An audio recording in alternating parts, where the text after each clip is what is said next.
after Drake just released 2 new songs in the form of features on Camila Cabello's new album, CXOXO, I think it's safe to say that the cycle is now complete. And after an array of weird songs that displayed to us that Drake is having an identity crisis, he finally found some sort of footing to stand on musically at the moment, but this is no longer by being one of the most overly confident rappers that we have ever seen, like before the Kendrick beef, but it's now by just being a full-on pop star. And after Kendrick Lamar clearly laid out that he likes Drake with the melodies and not when he acts tough on Euphoria. If the embarrassing moments of Wagwan Delilah and You My Everything were not damaging enough in terms of cementing Drake's defeat and just showing the world how quickly the wrath of Kendrick Lamar can make somebody go from being as cocky to as lost as ever, this moment will cement everything, because between the way that Drake has come back outside in preparation for these new tracks, to ultimately how they will end up being his biggest moments in this post-beef era of his career and solidify his reputation in this current moment.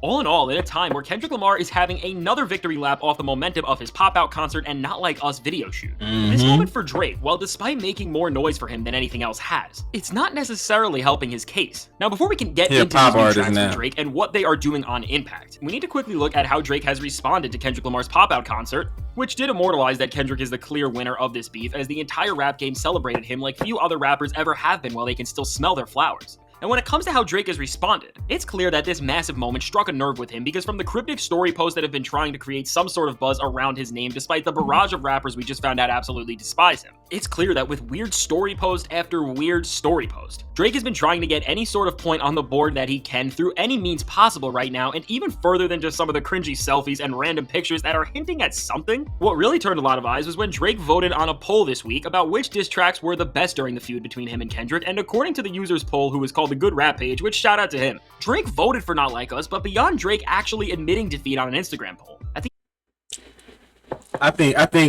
think, and that was real, him voting on that. But Not Like Us was the best record. It's the biggest hit. It's the biggest record, period. And I think he been trying to get little points with these records, but the records he putting out are very poppy. And not only that, like the pictures he's been putting on his Instagram, he's actually going back to who he should be. You know, like with cowboy hats and horses and taking pictures with his dad in the middle of the country. That's who you are. Acting tough on these rap beats, this is who you're not. You're not from any of these neighborhoods. You didn't grow up with any of these people. All you did was, play on Degrassi as a kid, then meet Lil Wayne and get around some real dudes, and now you want to act real. That don't make you real, bro. You've been fake your whole life. You don't get to just wake up one day and say I'm real. I'm from so and so. No, bro. You was a lame growing up your whole life, and there's nothing wrong with being a lame. A lame is cool. You could just raise your family, mind your business, and get your money. Don't be acting like you somebody you not. That's why you got exposed.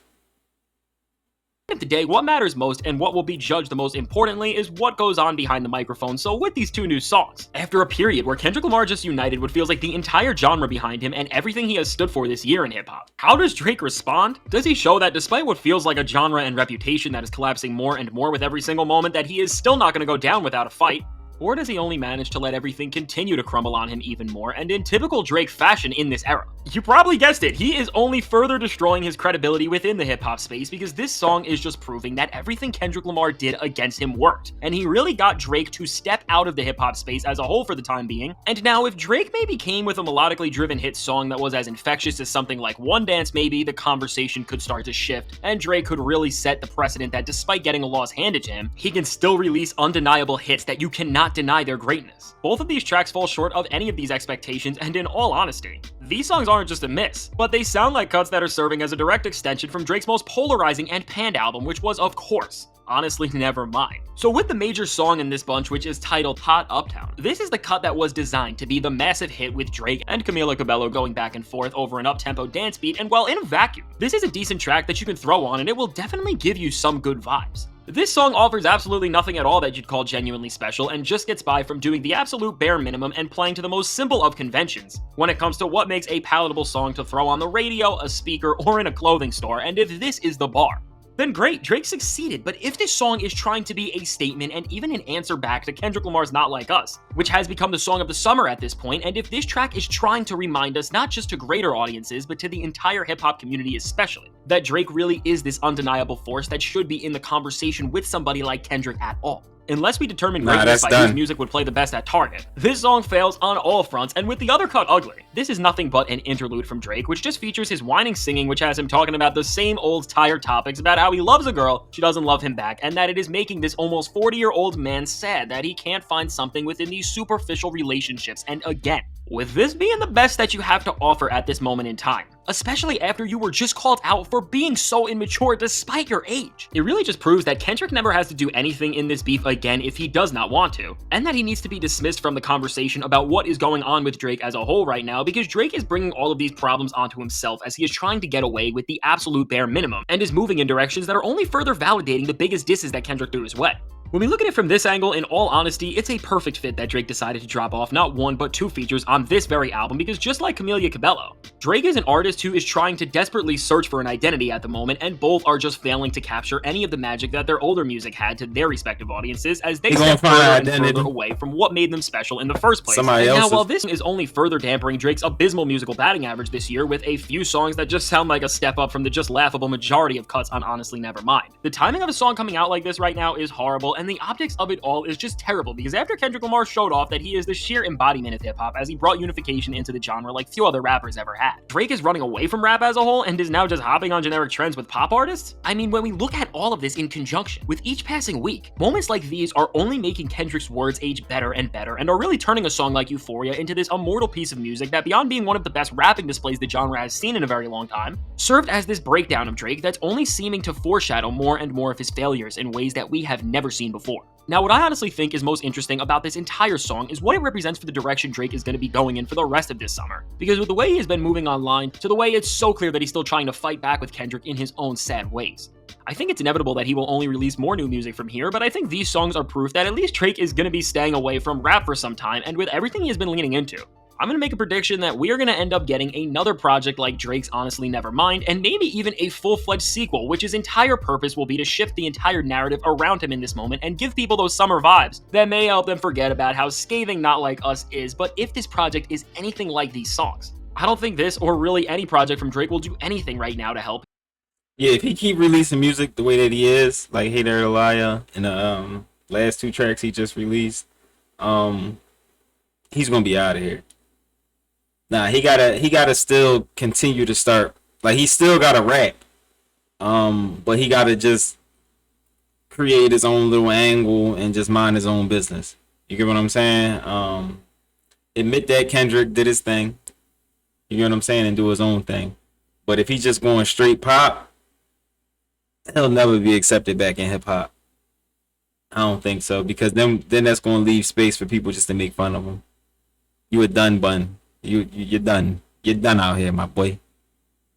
And while if he was smart, he would have just went into hiding. It's clear that this spiraling individual who cannot stay out of the limelight because his whole worth seems to be based off optics and the impressions of others will only continue to risk hurting his reputation more and more, instead of taking time to do the one thing that may just help him out in the long run: sitting down and reflecting. So let me know, what do you think of these new records in the never-ending downfall of Drake, and how do you think they compare to everything he's been up to, and do you think they help him any bit? I can't wait to hear what you have to say.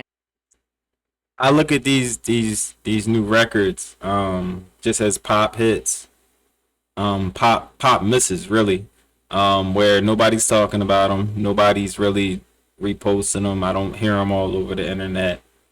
They not really making no impact.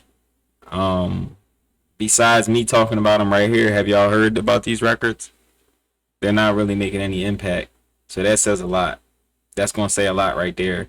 But not only that, I think he's going to go through like an identity crisis, because I think it was very damaging what Kendrick did to him, saying, I don't want you saying the N-word no more.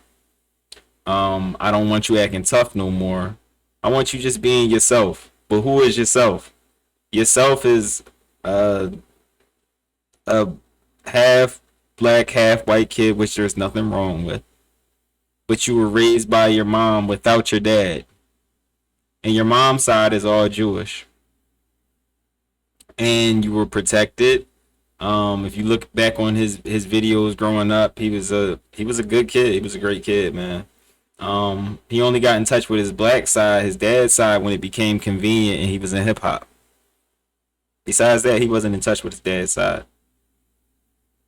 All right, so that's just some food for thought. All right, so Drizzy just got to be himself and just stop being, cause people fell in love with Drizzy just from him being himself. Even back to like the Houston, Atlanta, Vegas type vibes. You get what I'm saying? The so far gone vibes. You get what I'm saying? He was just being himself. He wasn't acting tough. Now he's some tough guy that nobody takes serious. Besides the songwriters, he steals songs from and beats them up and takes their songs. All right, so it's your boy. What's up, G? Don't forget to leave a like, comment, subscribe. We on the road to 10K. That's my next goal. We on our way there. We gaining traction every day.